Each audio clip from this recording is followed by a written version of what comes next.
Hello, and welcome to Billy Bob's Punk and Ska Album of the Month. For the month of July, I am featuring the album Essentials by the Boolweevils. This is their newest release, their first full length since they have gotten back together, and it is pretty badass. I got a hold of Dr. Daryl Wilson, and we discussed the whole history of the Bollweevils, which we're about to segue into here in just a second. Please make sure to like and subscribe, and leave some comments down there and shit. And shit, yeah, let's cut into it.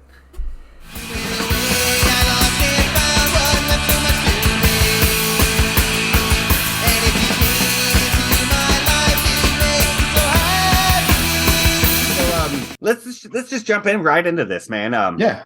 How'd you first get into music? In punk or just music in general? Because that's a kind of a loaded question all around. Music from the standpoint of like my family would play music around the house all the time when I was a kid. I mean, that's the thing. My mom, when she was, in college, and you might not know, I say, all the time. That's one of those Midwestern things. She actually had an opportunity to, be a Motown artist. She had a contract with Motown, but never took it. She instead was like, no, I'm going to college. I'm not going to do this. It doesn't make any sense. There's always music in our house when I was a kid. My brother and I and my sister and my parents would just play music all along. And they'd be playing stuff like, the Brothers Johnson and, Sly and the Family Stone, Stevie Wonder, Parliament Funkadelic, just music that was great, UB40. My sister would pick up stuff about with Devo and, the B-52s, Prince. So we had like everything being played in my house. And, even the old comedy records like, Red Fox and, old stuff from Richard Pryor and things like that, which of course as a kid probably shouldn't be listening to that, but my parents were pretty open about, hey, these are just words, learn what the words are and learn what they're all about.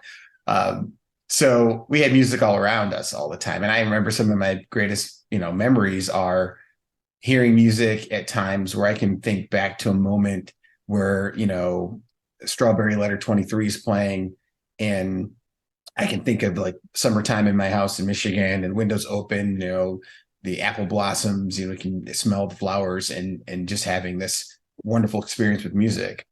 But as I grew older, started listening to metal and that was something that I found to be interesting. When I heard Iron Maiden and AC/DC, I was like, wow, this is really, really cool. And I would listen to that. And I found it interesting that people would always think that music had to be something that was black or white or something like that, which I found to be ridiculous. And I always remembered that I would state that music was only black or white when it was written on the page. It's just something you had an emotional connection to. And, with the advent of MTV, when I was younger, they used to play a lot of metal back in the day, and you'd see these videos, you'd see For Those About to Rock from AC/DC. And that was a great live video of them playing, or seeing Run to the Hills from Iron Maiden. And that got me into just harder music. And as a younger kid, as a teenager, I was probably about 12, 13. And I remember I got into skateboarding, and this one guy brought me a tape and he says, hey, you got to listen to this tape. And the tape had the Adolescents, the Angry Samoans, and the Germs. And once I heard that, I was like, my eyes opened up, and this hit my soul. It hit me where I needed to be hit. It kind of fit everything that I was feeling at the time. My parents had gone through their divorce. We had moved. I was an angsty kid, didn't know where to put it. And like I said, skateboarding was something I put my angst into, to not self-harm, but I was self-harming myself skateboarding because I really sucked at it. But those bands resonated with me, and that's when I just had my eyes opened up to the whole world of punk rock, and then started listening to the Circle Jerks, to Black Flag, to the Descendants, and then things grew from there. So it was my baptism into punk rock, and it was those bands, the Adolescents, the Angry Samoans, and the Germs. If it wasn't for those three bands, I wouldn't be, listening to punk rock. Right to your face. Not because I want to, I have to, 'cause you made me. Right to your face. And I hate shortcuts. These two things. As I got older too and moving to Chicago, what got me playing punk rock was seeing Naked Ray Gun, and to be at those shows. Those were just these, experiences that were almost religious in a sense. Our place of worship was the Metro, and to see Jeff Pizzati and Pierre Kesdy and Eric Spicer, and to see Haggerty up there. I mean, it's like that was what you saw, and you go, these guys were blue collar people. They were people from Chicago. They were real, and you could touch them. They were super heroic. They were huge. And I looked at them and said my goal was to meet them and have dinner with them. And the funny thing about being at those shows, I met all the guys in the band in the Bollweevils. We would always be the survivors in the front of the show. And as we were always listening and singing along, I was singing along to every song. Those guys thought that I looked interesting. They thought I maybe could sing, though they could probably not hear me over the cacophony of everybody else singing along to, the lyrics of Naked Ray Gun. But because of Naked Ray Gun, the band got together. And so that's how I got to this point of being able to put out this music as a Chicago punk rock artist. So long story short, I guess, is what it is there. That's awesome. Naked Ray Gun is one of my favorite bands. I went through a whole year and a half where I was obsessed with Naked Ray Gun. They're one of the greatest bands around. I mean, it's something that we as Chicagoans take a lot of pride in. They kind of epitomize what Chicago is, when you hear them playing, when you hear their records, when you hear their evolution of songs over time. It's like that's Chicago, that is what Chicago is. And all of us who are in Chicago punk rock, that's our gold standard, that's our tent pole. And we fly that flag really high, and we will go everywhere and speak from the mountaintops about Naked Ray Gun and how they influenced all of us. And if it wasn't for them, a lot of us wouldn't be doing this right now. Yeah. Chicago has a great scene. So many great bands. You are so lucky to be to have been part of that scene during the 90s, because there's so much good music. I mean, the Blue Meanies. Oh yeah. Oh man. But let's move on. Hoboken, Oblivion, Smoking Popes, Slapstick going into the Lawrence Arms. We could tell Alkaline Trio coming out of these. I mean, we could keep going down the line. Sludgeworth, I'm wearing a Sludgeworth shirt right now.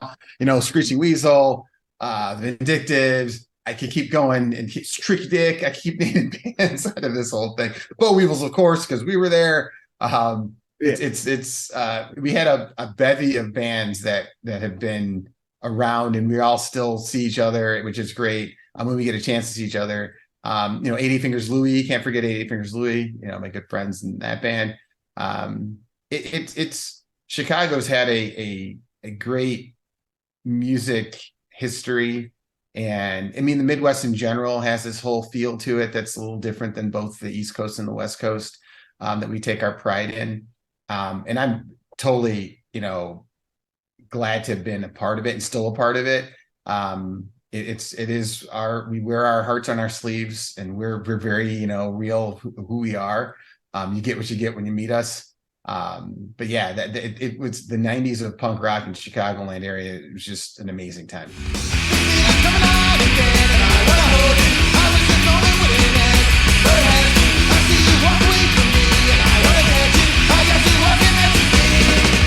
So, how did you find yourself in the Boolweevils?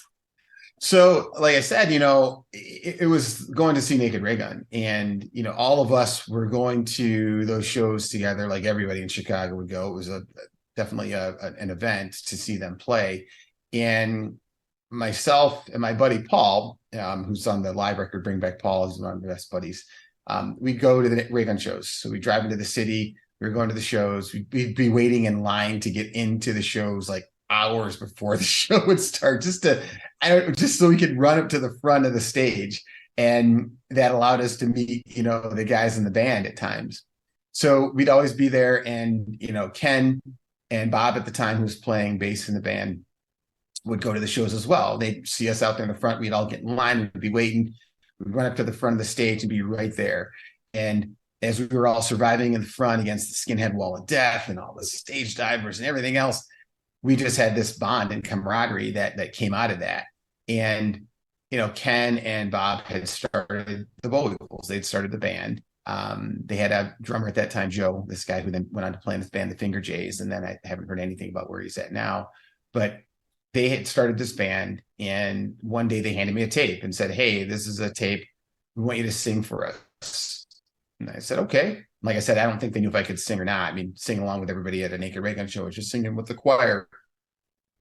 So they liked my look at the time, which my look was pretty moronic at the time. I was wearing the, jeans shorts and, my flannel shirt and whatever punk t-shirt I had on. And sometimes these hats that had almost a French Foreign Legion look to it with these things on. What an idiotic look. I had this really ironic Cub Scouts hat that I used to wear. I was never a scout, but I had a Cub Scouts hat. How did I get that? I don't know. But, we used to wear that ironically around. Not very ironic. It's kind of just stupid fashion sense, I guess. Who knows? But I heard the tape and went to a practice and just started singing with them. And they had already played one show without me. Bob was singing at the time and playing bass at the same time at this place called Club Stadola. They played the first show there. And then after that, we started up. I was playing, we wrote some songs. We wrote the song Finale, I think, on my first practice there. And I think even, what else did we write then? Lost and Found, maybe. But Finale was definitely written as one of our first songs that I'd written with them.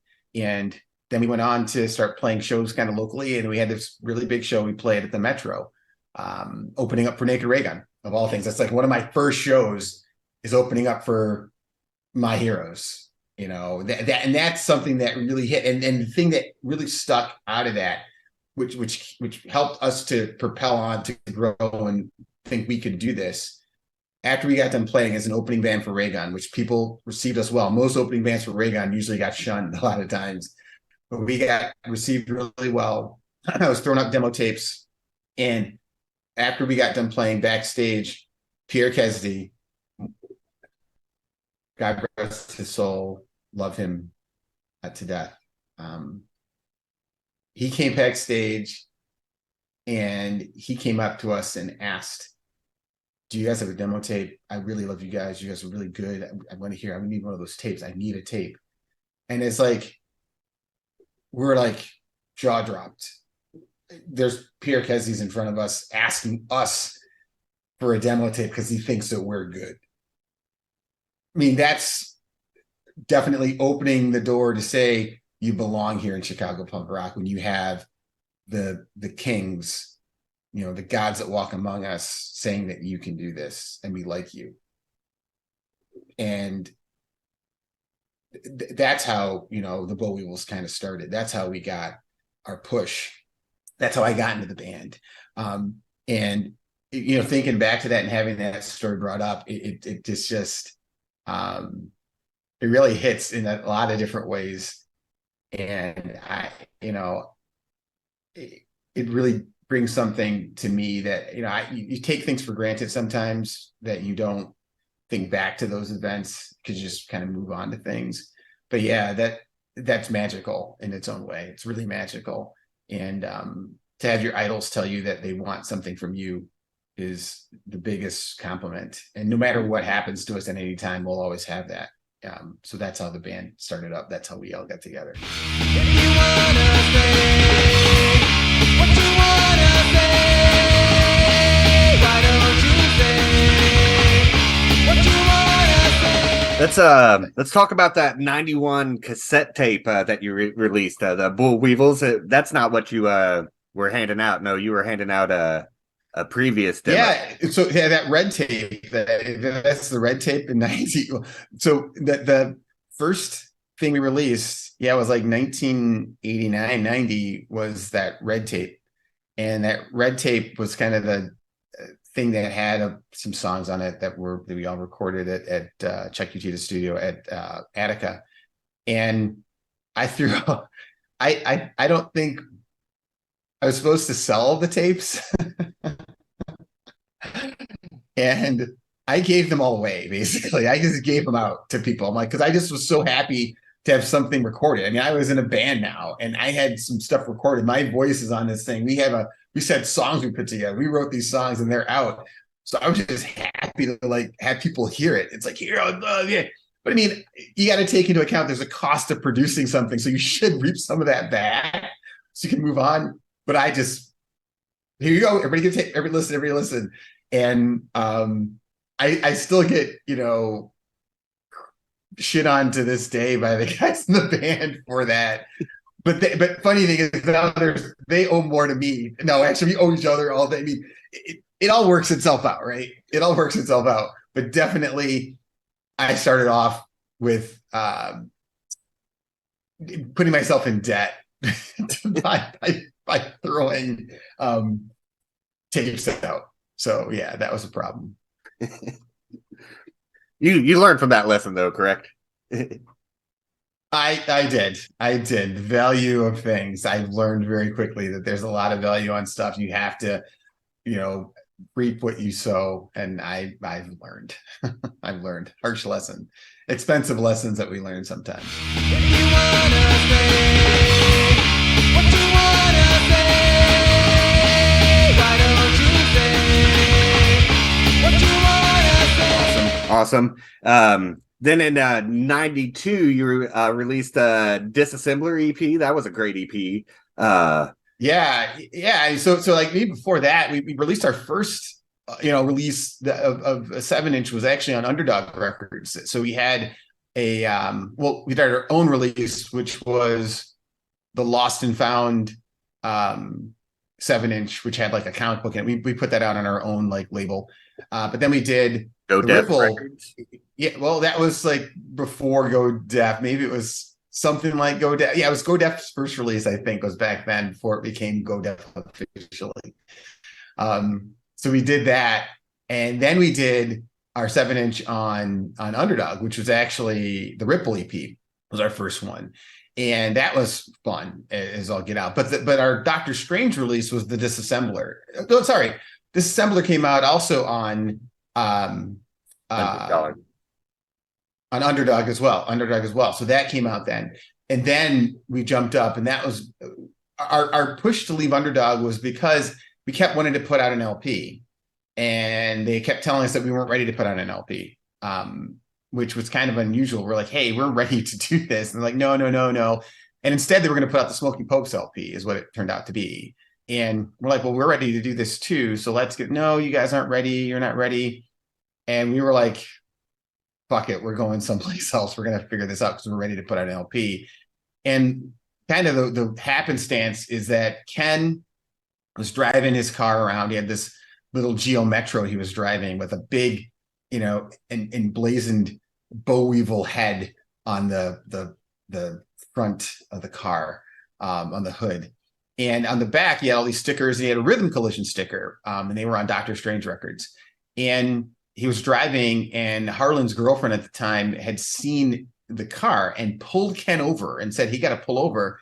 And Ken randomly talking to this woman, and she goes, hey, you like Rhythm Collision? He's like, yeah, well, my boyfriend Harlan plays in the band.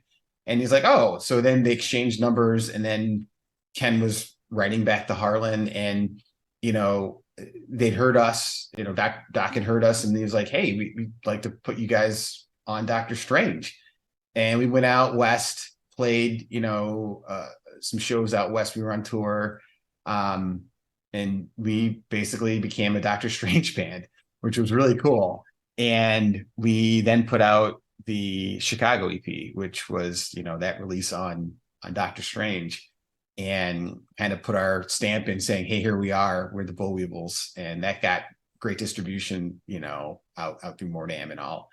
And we kind of just started growing from there. And having Dr. Strange behind us was really, really cool. They had a great roster of bands on Dr. Strange. You know, we were out there early on with, you know, Guttermouth, and Face to Face was on, you know, Dr. Strange and the Voodoo Glow Skulls, whatever, you know, Barn Lobster Tank. God, we had bevy of band, you know, Game Face. So we just kept pushing, and we always were, you know, supportive of any label that was on us, and Doc's always been good to us. And you know, we could get our stuff out internationally then. And we got recognized internationally when we had Stick Your Neck Out come out, which, you know, is the kicker. So it's been you know, a great, having all these records and things. It's great to go back, and sometimes I screw up the remembrance of when those things came out and who put them out, because it's been so long.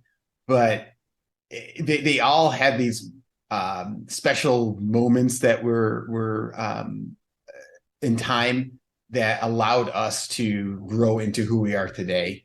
And I wouldn't trade any of the events or any of the moments. You know, looking at them initially when you're a kid, you think, oh, this is really shitty.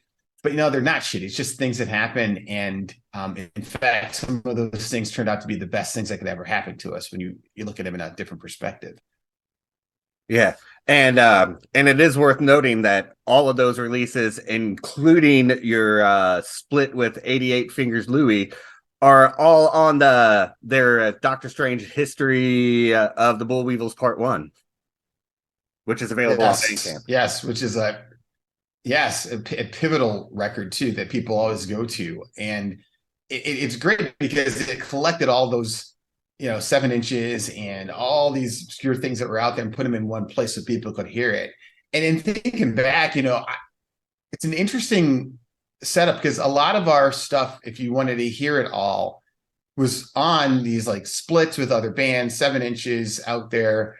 And to hear us coalesce together as one cohesive unit, you had to kind of get History of Part 1 and 2, because then you could get all this stuff that we released. You're like, wow, they released a lot of stuff.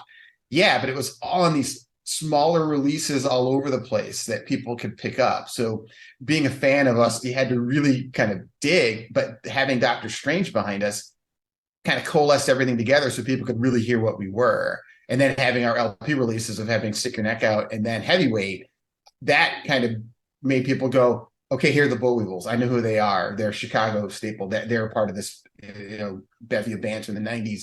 That's who they are, which is cool. You know, it's kind of cool that we had all those tiny releases all over the place that became these records that people will listen to and go, I listened to History of Part 1 or 2, and that's when I listened to my Bollweevils. I'm like, okay, that's cool. I like that, because you'll hear a lot of songs that are out there that some people may have not heard unless you have those compilations or you have the 7-inch itself, which is kind of cool.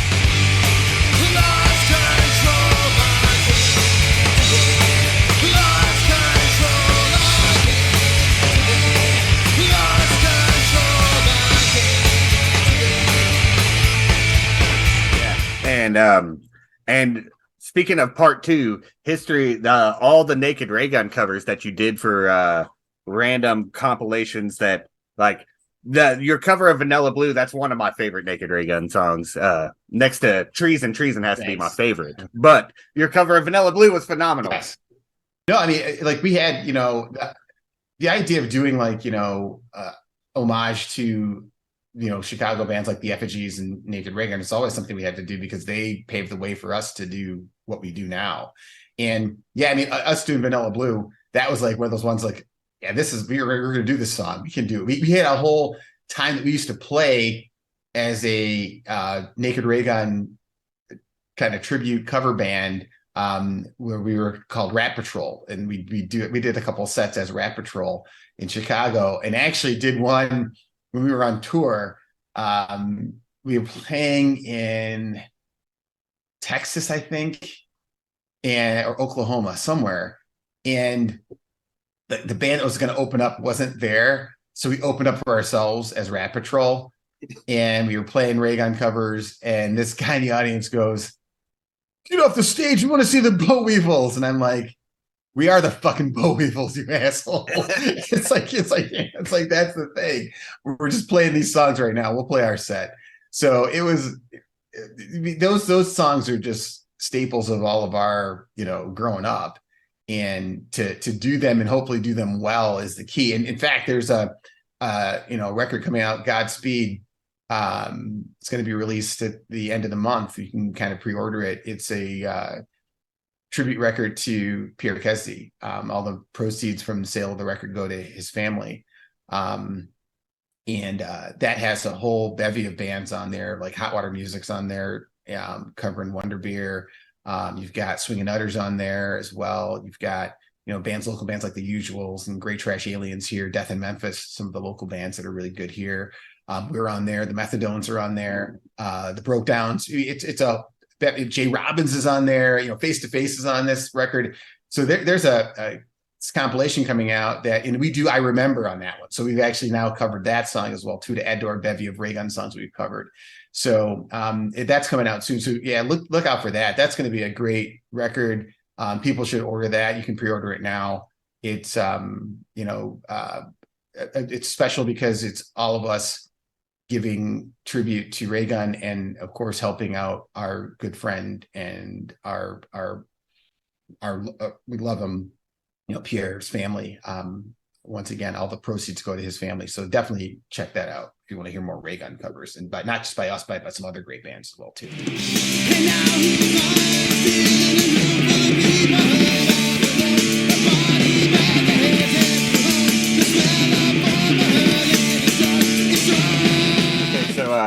let's move on to Stick Your Neck Out. That was your first release on, well, that wasn't your first release on Doctor Strange, but it was the first one that really got you a bunch of attention. What do you remember the most about that release? I think just going to record with Mass at Sonic Iguana Studios, and going in and sleeping in the studio and being there to record over a couple of days versus coming in and doing a session and being done. And it was just the whole thing of having a producer there, having a person who could really make us sound better. And it was great. I mean, the experience of getting that record done was just eye-opening for all of us. And then having a full-length LP out that was, for the masses to hear was something that you just suddenly wake up, open your eyes and go, this is amazing. I can't believe that we have this. This is something we produced that will always be a part of history, the sonic history of the world. We've made this stuff and now it's out there. But like the way that record hits, it's just so much. I mean, with Bottomless Pit coming and hitting you in the very beginning and then going through this whole bevy of music that we play and our signature way of doing things in my kind of whiny ass voice. It just was a time of fun, a time of like discovery. And it's still to this day, a favorite of mine. I have to say, I think our new record is my favorite record, by the way. And I think it's the best thing we've ever put out, but that has its time in history. And it definitely stamps a point where I go, how amazing that we've put together this record and now it's out. And I still listen to those songs and go, I can't believe I wrote all these lyrics. I mean, it's like, what was I thinking at the time? Not saying that, in a disparaging way, but in like an amazed way that this is produced by us as these snotty, human beings. And we put this stuff out, and it's awesome that people acknowledge it and they realize that it's a classic record, which is great. A classic 90s punk record that still sounds pretty relevant today, to be quite honest. Yeah, it's a phenomenal release.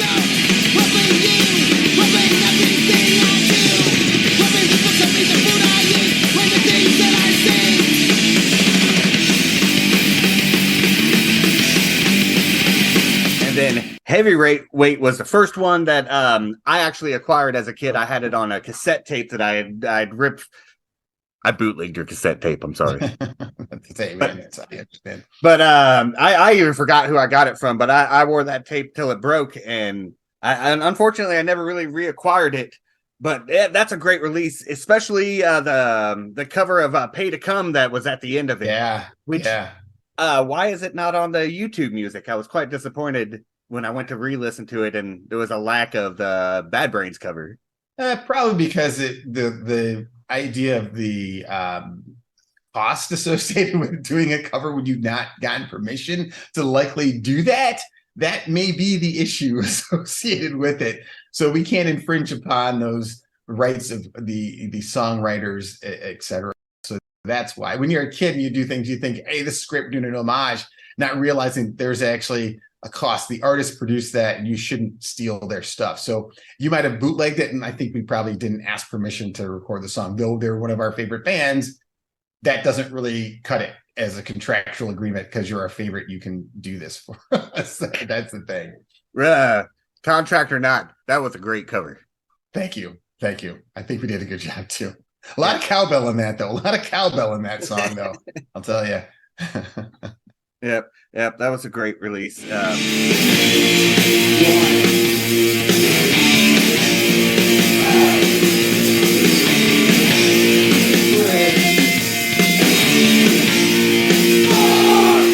Went on to become you finished medical school and went on to become a doctor, which just the band dissolved after that. What decided to bring it back? I think we matured. I mean, we were all still playing music. I was playing in a band called Lando's 45 that was, post Bollweevils, me being kicked out of the band because I had to start residency and I left the band in the middle of a tour. I mean, little things like that kind of piss people off. But we got back together because Ken and I, we did a one-off show in 2003 for a radio station at Loyola, the WLUW. And we did that show and we had a great time. And that's when Pete became our drummer. And that was in 2003.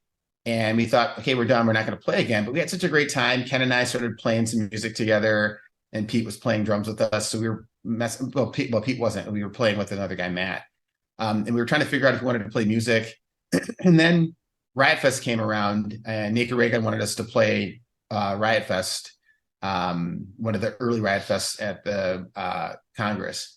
And so we got on that show and we played and we're like, this felt good. It felt good that we were playing and we wanted to keep doing it. So 2006, we kind of got back together and started playing again. But, fast forward, iterations of the band changed a bit because, Bob left the band and then we had, another bass player play for a little while, Miguel. But then we finally evolved into who we are.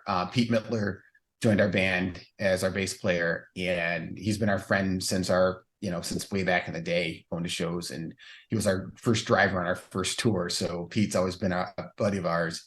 And Pete, who played in Raygun, he played in the Methadone, still does, made us who we are. He really gelled us together, and as his bass playing is like just amazing, and his personality with us gels amazingly. That's what keeps us doing this, because we have fun. We're having just a great time.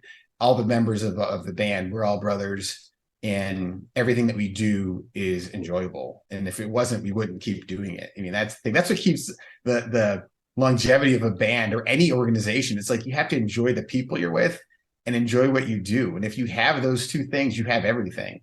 Don't get me wrong, we're going to get paid for shows when we play and things like that, because it allows us to go to places and do things. But the enjoyment I have with those guys and putting out songs and working things out to make us perform, that's worth a million things. And so that's why we play. I mean, we've been playing because we enjoy it. And when we got back together in 2006, it was because we knew it was fun, and we matured enough to realize that the petty squabbles and petty things we thought weren't going to keep us together were irrelevant, and our friendships are the kind of thing that keeps us glued together. Awesome. Then I looked at you and then you looked at me. Okay, that's respect you said. There's a fire that's burning deep inside of me. Okay, you look and say me. So your new album is freaking phenomenal. Like you said, I think it might be one of the best things that you've released so far. Like the quality is 100% there. I agree. I do have to ask one question about it. Yeah. Why did the name of the song go from Unrespected Peggy Sue to Disrespected Peggy Sue? Because I think each of those, like Bottomless Pit and Disrespecting Peggy Sue or Unrespecting Peggy Sue. One, unrespect is not really a word.